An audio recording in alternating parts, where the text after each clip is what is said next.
In response to many requests, I'm doing this video which relates to woodland hunting because it's slightly different from hunting in open ground.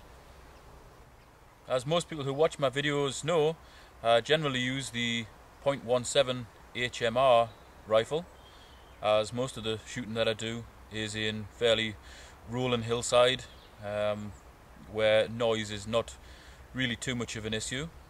But in woodland I tend to use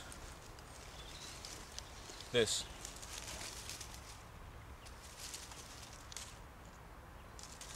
It's a Ruger 10-22 .22 caliber rifle. It has a 10-shot rotary magazine which fits nice and snugly under there, so you're not going to catch it on your hand. When you're leaning on walls, you're not going to catch it on a wall or on a fence or anything like that. I actually purchased a thumbhole stock. You don't need a thumbhole stock, but it just makes it nice and comfortable, easy to move around. The scope that I use is a Simmons 3.5 to 10 by 50 whitetail classic. To be honest, practically any scope will do. This is nice and clear. It's never let me down, so I continue to use it. The thing on the top here is actually a fitting to put a lamp on, which I would use if I was lamping in open ground. I tend to use this rifle because it is a heck of a lot quieter than the 170 HMR. Even with a good silencer on, the HMR is really noisy compared to the 2.2. I'll fire a round off now so you can see how quiet this is.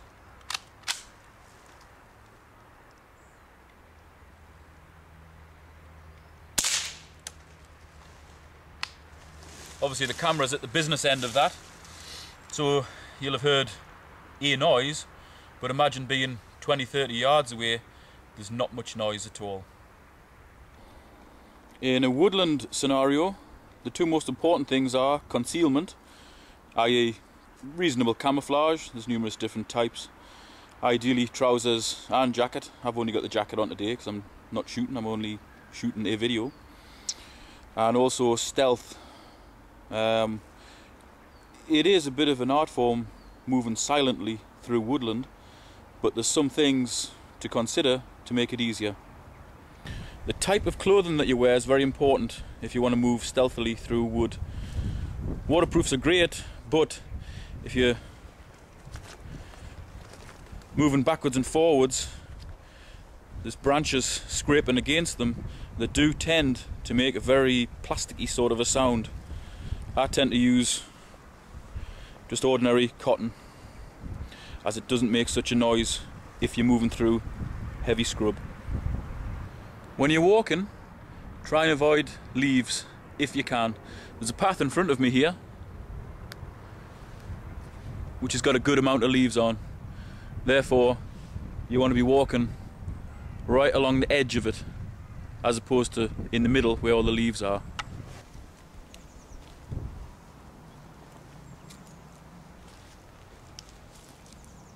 See, that was silent-ish. Now watch when I walk on the leaves.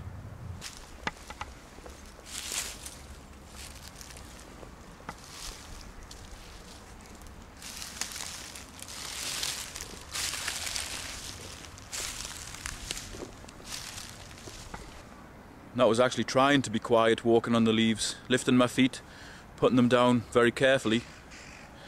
Watch what happens when you don't bother lifting your feet and you just drag them.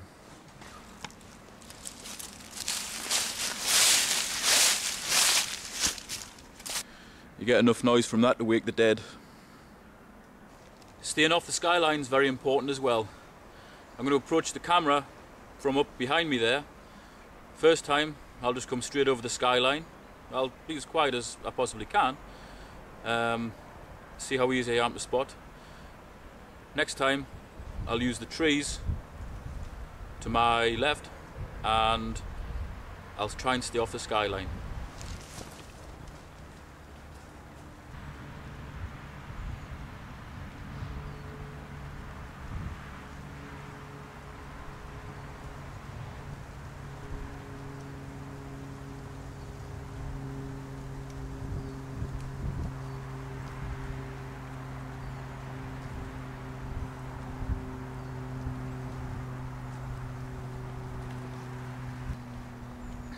That was using the skyline, i.e. not using any cover.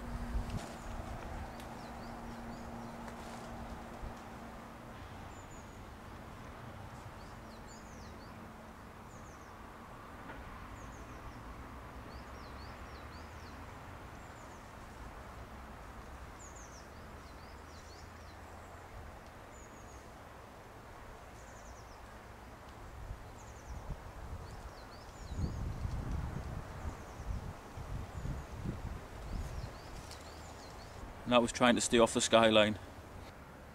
You can use the trees to conceal yourself by putting the tree in front of you and your target, creep up behind the tree, come round the side of the tree,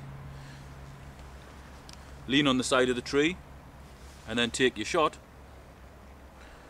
When you're taking the shot, resting on a tree, you don't actually want the gun to be touching the tree. You want your hand between the gun and the tree. Otherwise, when the shot's fired, the gun might pull away.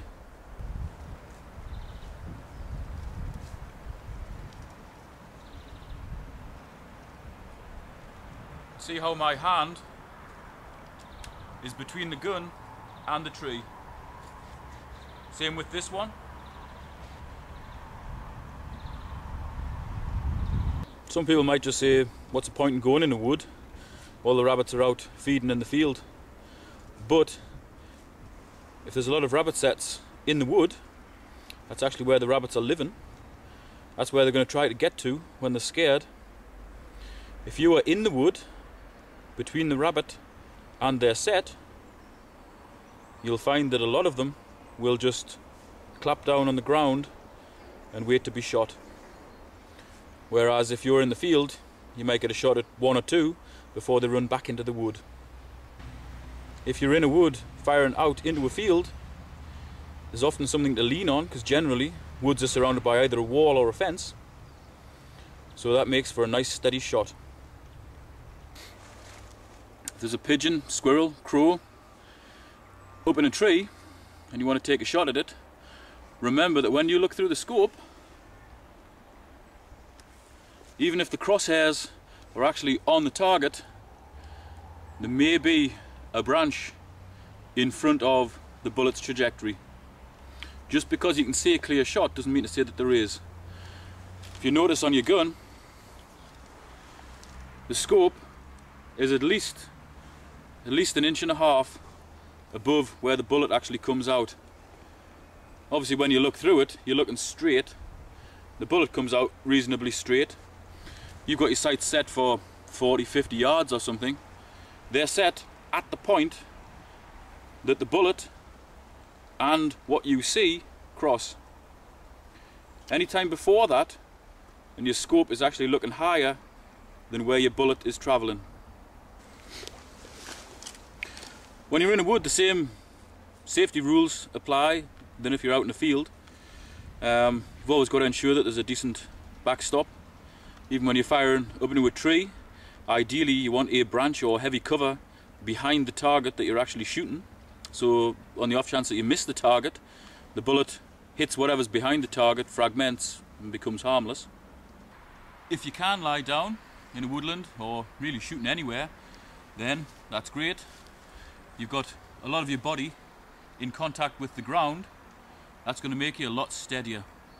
In woodland, the ground tends to be soft, so you can dig your elbows in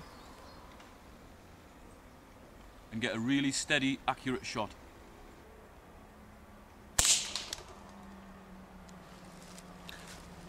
Once you've taken your shot,